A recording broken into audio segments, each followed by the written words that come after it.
again, everyone. We are going to start in 1 minute. Reprenons les travaux dans 1 minute.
Testing 1 2. Testing 1 2. We can hear you.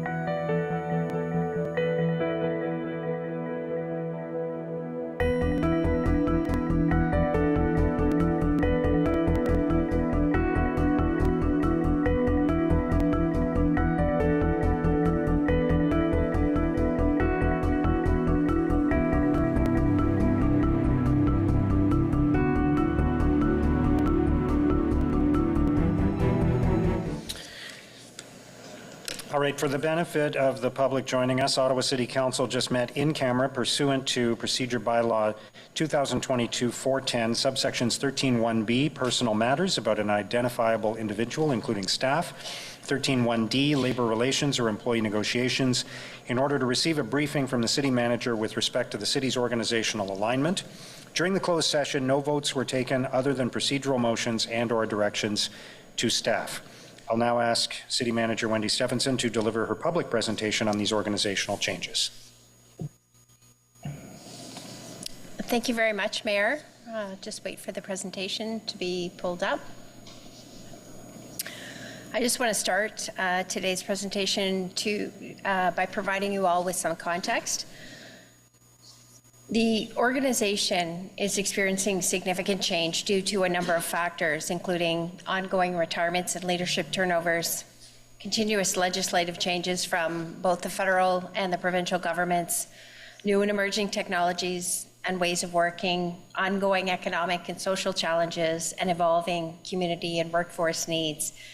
And we face some recruitment challenges due to the current size and scope of some of the departments. And because of the unprecedented challenges we faced throughout the past few years, the city requires funding from other levels of government to support our economic recovery efforts and rebound. And given these realities, Changes are being made to the city's administrative structure to set the organization up for success now and in the future. Can move to the next slide. You can move to the next slide as well. These changes are being implemented today, and they're going to ultimately allow us to work more effectively. They're going to ensure deliberate and focused efforts with single points of accountability and streamlined governance to deliver on Council's highest priorities. They're going to enable the organization to be more agile and nimble to respond to new and emerging priorities while day-to-day operational work continues. There's going to be a very focused effort to boost our advocacy efforts with all levels of government and strengthen relationships with other municipalities, the province, and the feds. And the changes are also going to strengthen our succession planning efforts, something that's critical right now as we continue to experience senior leadership turnover in real time. And this is for the health of our organization and to set us up for success now and in the future. So with that, let me outline the key changes for you, and you can move to the next slide, please.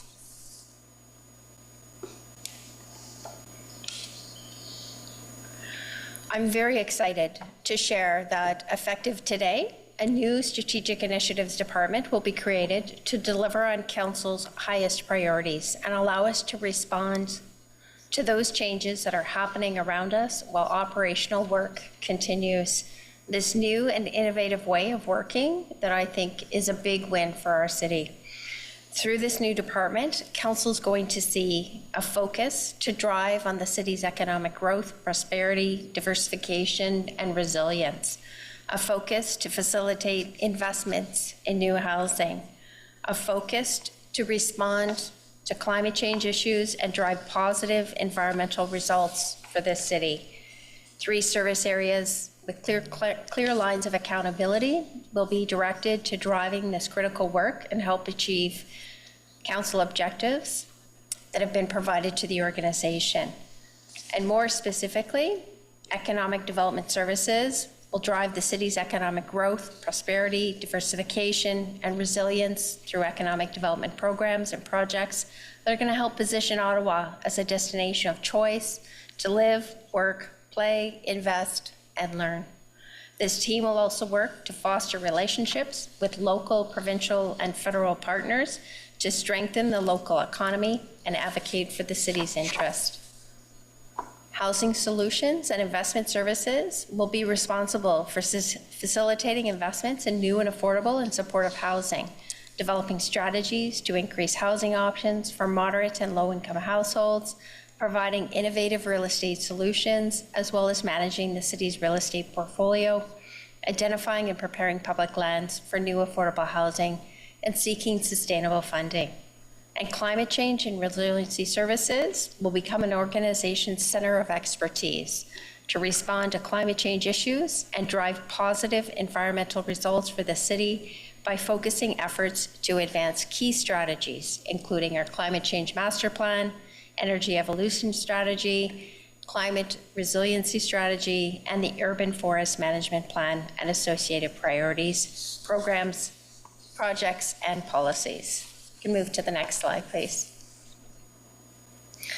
In addition, a new Strategic Projects Office within the department will manage the city's strategic planning process and include high-performing multidisciplinary teams to tackle new and emerging issues and develop creative solutions that can be implemented within departments in our operations. More specifically, these teams will undertake projects that align to council priorities and emerging issues at a strategic level. And one of those examples would be the implementation of the new deal, the Ottawa-Ontario deal. I want to highlight that the new department is designed to be agile and scalable to adapt to our evolving landscape of our city.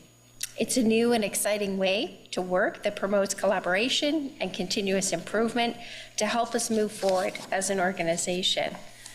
And really, this department is all about momentum and achievement. It's about doing things differently. It's about successfully delivering on council's priorities and a vision for the city of Ottawa.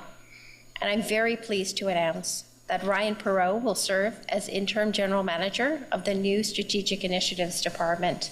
Ryan brings a wealth of knowledge and experience to the role, having worked for the city for more than 20 years in several leadership positions, including as Associate General Manager of Emergency and Protective Services for a year-long placement in 2022.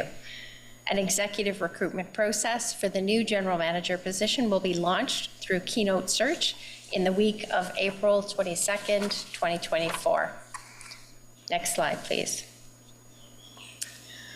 This is the organizational chart for the new Strategic Initiatives Department.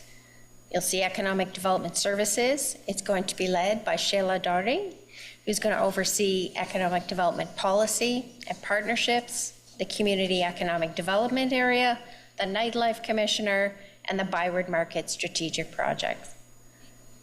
There's also a Directorate for Housing Solutions and Investment Services that's going to be led by Geraldine Wildman. She's going to oversee the strategic housing projects, the corporate real estate office, and the land development office that we all know as Build Ottawa. The third directorate is the Climate Change and Resiliency Services, which is going to be led by Will McDonald. He's going to oversee climate adaptation, climate mitigation, green and resilient buildings, and pilots and partnerships. And lastly, the Strategic Projects Office will be led by Aaron Bell. He's going to oversee strategy planning and project support. That's our strategic planning for the city, and 2 strategic project teams. Next slide, please. Another key change that's going to be implemented is a return to a true planning department. The former Planning, Real Estate, and Economic Development Department has been redesigned to become what I call very laser focused in terms of planning, development, and building services in one area. This focused department will be much better positioned to respond and adapt to new and emerging legislation from the federal and provincial governments, while continuing to advance major citywide transformation initiatives, including the official plan, the zoning bylaw update, the transportation master plan, and Lansdowne, just to name a few. The revised scope, scale, and mandate of this department will also assist with the recruitment of a new general manager, which has proven to be a challenge. I am pleased to share that Vivi Chi will continue to serve as interim general manager of the planning department while the executive recruitment process continues. Next slide, please. The Focus Planning and Development and Building Services Department is going to include building code services, transportation planning, planning services, and the Lansdowne Park project, the right-of-way heritage and urban design, as well as business and technical support services. The departmental leadership team is a composition of service areas under PDBS, remains the same. Next slide, please. So what are the anticipated key benefits of these changes? The first is that the changes are FTE neutral, and the restructuring will mostly result in reporting changes and organizational transfers to the new department. I am confident that the changes will ensure the successful advancement of council and city priorities and support financial stability and economic recovery. The changes will also allow us as an organization to be more nimble and agile to respond to new and emerging priorities. I also expect the changes to strengthen the culture within the organization by creating an environment of continuous improvement and innovation. It will also promote cross-departmental collaboration and bring teams of high performers together to tackle shared challenges and implement solutions for the greater good of our city. And this is the type of environment that allows us to attract and retain talent within the organization, as well as support the recruitment of senior leaders. I'll close by saying that continuous improvement is a very critical part of our business, and that it's exciting to see our organization evolve and respond to the priorities of council, our community, and our workforce. And I have every confidence in our ability to embrace the road ahead as we become more agile, collaborative, and an innovative organization. Thank you very much, Mayor. That's the end of my presentation. Okay, thank you very much, Wendy, and thanks for your leadership and vision on this and for the excellent presentation. We'll move on to item 22 on the agenda, motions requiring suspension of the rules of procedure. And we do have a motion from Councillor Luloff about Orleans Poutine Fest and Street Food Festival. And since we are now required to have a motion related to food on every agenda, we'll move forward with this. On suspension of the rules, is that carried? Councillor Luloff? It's not shawarma, but it's pretty good. Whereas the Orleans Poutine Fest and Street Food Festival is an outdoor festival promoting traditional, gourmet, exotic, and different worlds of poutine, and street foods featuring multiple food vendors, musicians, and a craft beer garden. And whereas the Orleans Poutine Fest and Street Food Festival is to occur on Friday, May 3rd, 2024 through Sunday, May 5th, 2024. And whereas Centrum Boulevard from Brisebois Crescent to Prestone Drive is required to be closed to accommodate the festival and on-street festival setup. And whereas the on-street festival setup will commence at 9 a.m. on Thursday, May 2nd, 2024, and the festival will begin operation at 11 a.m. on Friday, May 3rd, 2024. Mark your calendars. And whereas the on-street festival takedown will commence at 7 a.m. on Monday, May 6th, 2024, and continue until 12 p.m. noon on Monday, May 6th, 2024, whereas the City of Ottawa Special Events Center special events on city streets bylaw prohibits road closures before 6 p.m. Monday to Friday. Therefore, be it resolved that Council approve the road closure for Centrum Boulevard from Brisebois Crescent to Prestone Drive from 9 a.m. on Thursday, May 2nd, 24 to 12 p.m. noon on Monday, May 6th, 2024 for the Orleans Poutine Fest and Street Food Festival, providing it meets the requirements, conditions, and approval of special events advisory team. Thank you, Councillor Luloff. Is that carried? Are there any notices of motion? Okay, motion to introduce bylaws. Councillor Brockington. That the bylaws listed on the agenda under motion to introduce bylaws, 3 readings, be read and passed. Is that carried? Confirmation bylaw. Councillor Brockington. That the following bylaw be read and passed to confirm the proceedings of the council meeting of April 17th, 2024. Is that carried? Inquiries. Councillor Luloff. Thank you very much, Mr. Mayor. Given that the declaration period for the 2023 vacant unit tax has recently closed and residents are still expressing grave concern over both the policy and its implementation, could staff please answer the following questions? 1, please provide a detailed breakdown of the expenses involved in administering the vacant unit tax so far, incorporating all expenditures related to staff time and the time dedicated to responding to inquiries, appeals, and policy-related correspondence. 2, how much revenue has the vacant unit tax generated up to this point, and how has this revenue been allocated or utilized? And 3, what proportion of units identified as vacant in 2022 have initiated appeals, and what is the success rate of these appeals? Please provide both the raw figures and the corresponding percentages. Thank you. Thank you, Councillor Luloff. Are there any other inquiries? Motion to adjourn then, Councillor Brockington. I just put my papers away, but it probably sounds like motion to adjourn these proceedings. I think what you wanted to say was that the proceedings of the City Council meeting of April 17th, 2024 be adjourned. That sounds about right. Okay. Carried? Thank you, everyone. Merci beaucoup.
diving, Philippines is one of the best places in the world, right?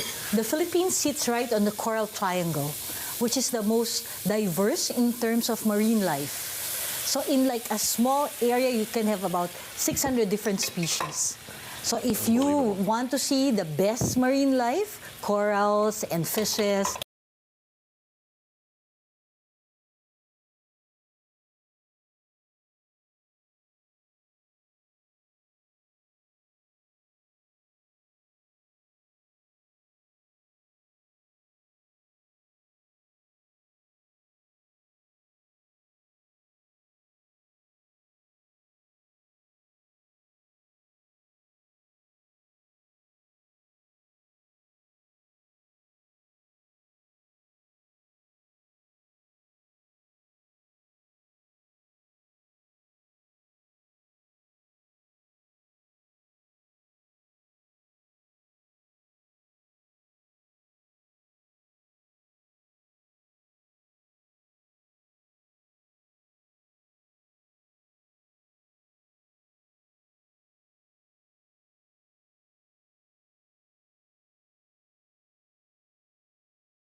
Good afternoon.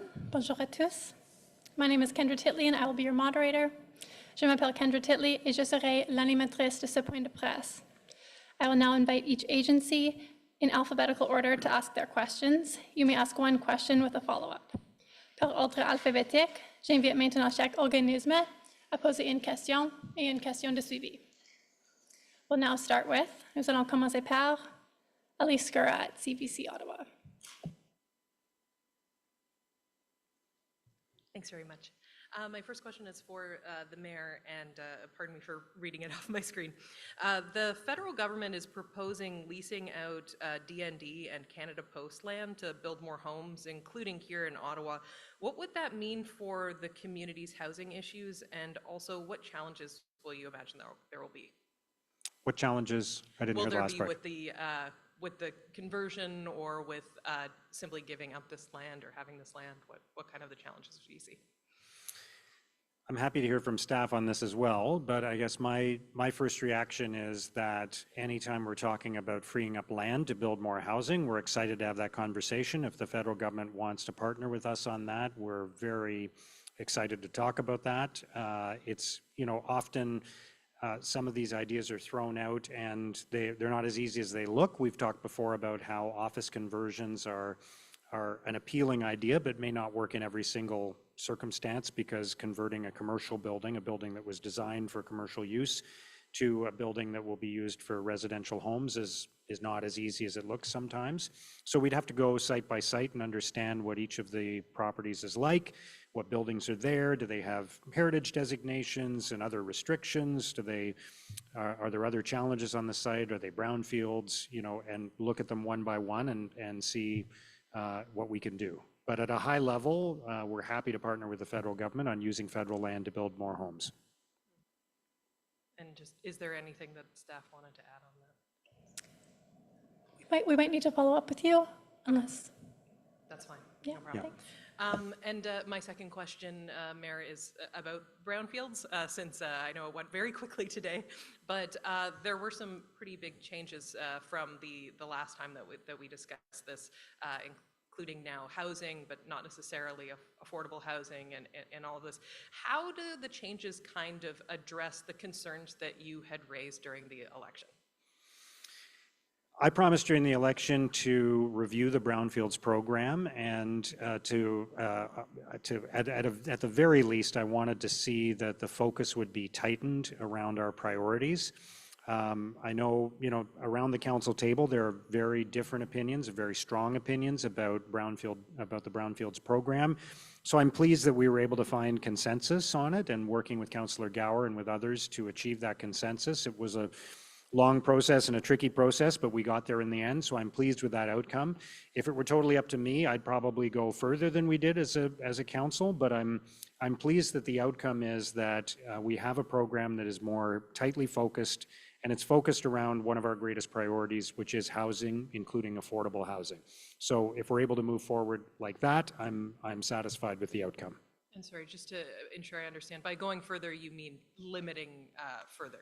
Yes, I mean, I'm not a fan generally, and I've always said, and I've written columns about it in the past, I'm not a fan of these kinds of programs, but I also have to work with my council colleagues and achieve consensus. It's not just my vision, but the vision of everybody around the table. So I think we found a place that we could all live with.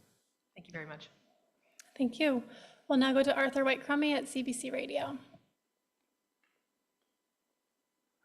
This will also be for the mayor. I wanted to start by asking about the, sort of organizational shakeup that we just heard about at the end of the council meeting.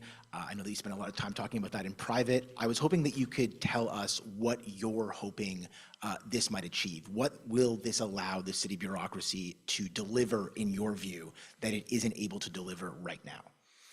Every organization needs to go through renewal every few years and make sure that the organization is structured in a way that aligns with priorities. And this term of council, we have established specific priorities, and there are a number of different areas that we're working on.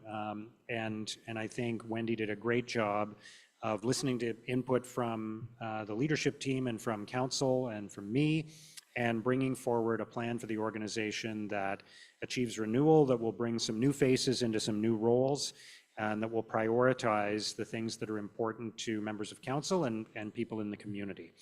So I see this as a huge opportunity to move forward with a strategic focus on the things that are important, the key goals that we have. It's always challenging. We're dealing with more than 100 different lines of business. And when that's the case, it's always challenging to be able to achieve real progress in key areas. But I think this realignment will help us do that. So I'm looking forward to working with some of the new faces and bringing in some new people into the city organization, and seeing how that goes. Okay. I wanted to follow up on something that I believe you said to a TSN earlier, which was sort of considering the possibility that some of these federal lands that are being offloaded could serve for a new hockey arena site downtown. I'm just wondering whether, you have any specific site in mind with regards to the properties that the federal government might be offloading, and further, why you think that that's feasible, given that the federal government's overarching priority in divesting of these properties seems to be housing. I've always said, and so there's not really any change in my message. I think what's changed is just we have a sense that of the magnitude of the changes that are coming from the federal government. If the federal government is going to offload and move out of 50% of its properties in the downtown core, that represents an enormous change historically in the city of Ottawa. It's probably the biggest change we've ever seen or will ever see in downtown Ottawa. And if that's the case, we have to look at the future of downtown and all the different options we have. And of course we want more housing downtown. We want more people living downtown. If fewer people are going to be working downtown, it would be great to have more people living downtown. But we also need to have attractions that bring people into downtown Ottawa from all over the city. So as I've said many times before, we need to look at all those potential options. We have some great spaces downtown already, like the National Arts Centre, but we need more.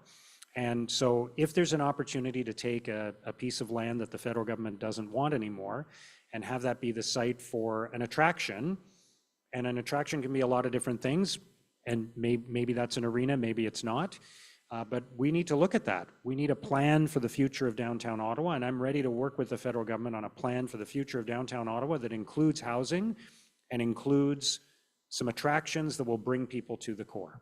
I don't have any specific site in mind, but if there's going to be that kind of shift in the real estate market in downtown Ottawa, surely we can find some space where we can build some attractions that will bring people into the core. Oui. Alors, j'ai dit souvent que j'espère que nous pouvons I often say that I hope that we can work in partnership with the federal government to have a plan for our downtown. If there's less people working downtown, I hope that there will be more people living downtown. So I hope we can partner together to develop a plan. And if the federal government wants to part away with 50% of its properties, and if there's a site that could attract people downtown, and if it could be an arena, it could be something else. I mean, we're open to discuss the subject with the federal government. I hope there will be more housing, but also more attraction in our downtown. Thank you. We'll now go to Leah Larocque at CTV Ottawa. Hello, question is for the mayor on Lansdowne. There's been just some concern from residents as well as at the council table about the procurement model and lack of consultation from residents. What's your message for residents today after today's decision, just to reassure them that they are being listened to and that the process is being followed properly? We've been listening to residents every step of the way on Lansdowne Park, and last November we had a very lengthy committee meeting I don't even remember how long it was, but it was long, and that's okay. That's what we're here for. We're here to listen to residents. There were, I think in November, there were something like 80 delegations that came to the committee meeting that we held. We had another committee meeting a couple of weeks ago, and there were more delegations that were heard there. The community speaks about this regularly. I've knocked on doors in the Glebe and elsewhere and listened to what residents have to say. So we need to listen to residents and take into account everything that everyone is saying, but we also need to make decisions. And I think a very clear decision was taken by council today to move forward with this project with a very specific approach to the procurement process, one that was recommended by staff. Those decisions are never easy, and there are a lot of factors to consider, but I think we made the right decision, and now we move forward, and it will be back again before council sometime next year where we'll make the final decision.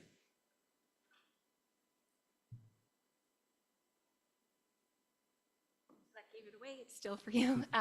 Just following up on Arthur's question about the federal budget in downtown Ottawa. There was no money for transit, and it looks like hybrid works here to stay with federal public servants. So are you concerned about what that's going to mean for the future of Ottawa's downtown?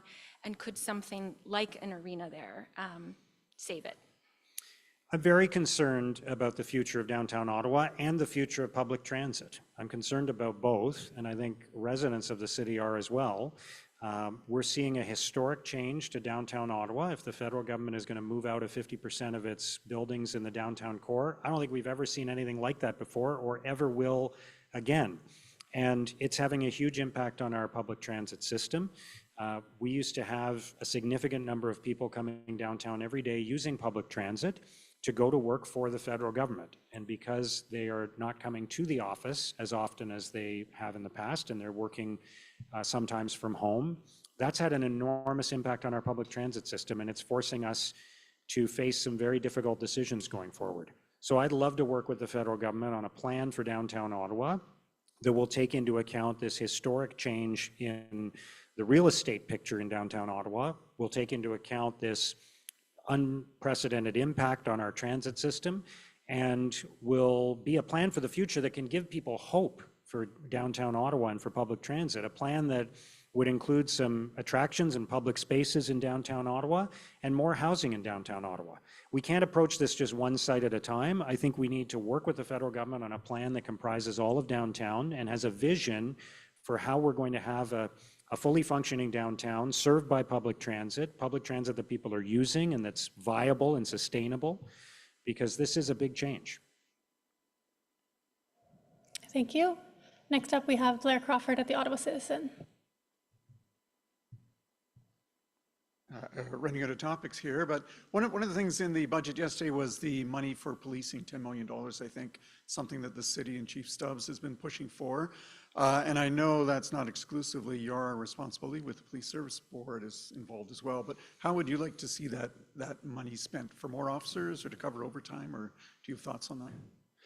I'll leave it to the chief to talk about how exactly the money will be deployed, but I was pleased to see that. I think we would have loved to have seen a little bit more. You always hope for more, but it's a significant amount. There's no question that over the last few years there has been a rise in the number of demonstrations and other events happening in the downtown core that are directly related to Ottawa being the capital of Canada. People are demonstrating because the seat of federal government is here, and the Ottawa Police Service, and therefore the taxpayers of Ottawa, are bearing the burden of managing those demonstrations and protests and other events. And that doesn't seem right to me, nor to the residents of Ottawa. So having additional investment from the federal government, I think, is welcome and appropriate, and we'll continue to work with them to make sure we are getting the right level of investment to support the operations that we are burdened with because we're the national capital, and to make sure that it's not taking away from other public safety priorities in the city, that we're not pulling resources from other places that need support in order to deal with issues that are happening in the core because we're the national capital. So I'm sure Chief Stubbs will have lots to say about exactly how the money can be invested, but it will be a help. Another part of the federal budget, at least, was in the New Deal for Ottawa that Premier Ford announced in the last couple of weeks. a lot of that was contingent on federal money. And do you see that support in the budget documents so far, at least? I see large sums of money being allocated to a number of different priority areas, including some of the ones that were discussed in the deal with Premier Ford and the provincial government. How that money gets allocated, we're still digging into the details on that, and we'll find out what Ottawa's share will be of that and how we can apply for it. So it's early to fully understand exactly how the budget breaks down and what the impact will be on Ottawa. The deal was announced only a couple of weeks before the budget came out, so I wasn't expecting the finance minister to pivot that quickly and respond to our deal through the budget. But we're in regular conversations with the federal government about Ottawa's unique challenges, the unique challenges that the province of Ontario has recognized, and I think the federal government understands the challenges that we face as the capital city of Canada and a city that is attracting a lot of newcomers and that is facing a lot of other challenges like public transit and a changing downtown. So we're ready to work with the federal government to make sure that we're getting our fair share of whatever funds are available and that Ottawa's unique challenges are being addressed. Good. Thanks, Blair. Thank you. On va maintenant à Frédéric Papin à Radio-Canada. Frédéric Papin, Radio-Canada. I have a question for vous. There's a light rail project called the Tramway in Gatineau that will reach downtown Ottawa to be linked with the light rail precisely.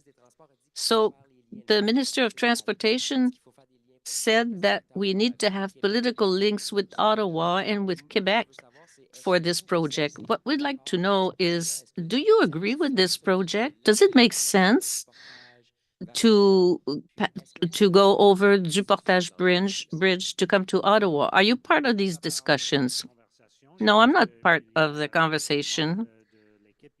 I believe that there are members from staff here in Ottawa that talk every 3 months, every quarter with the other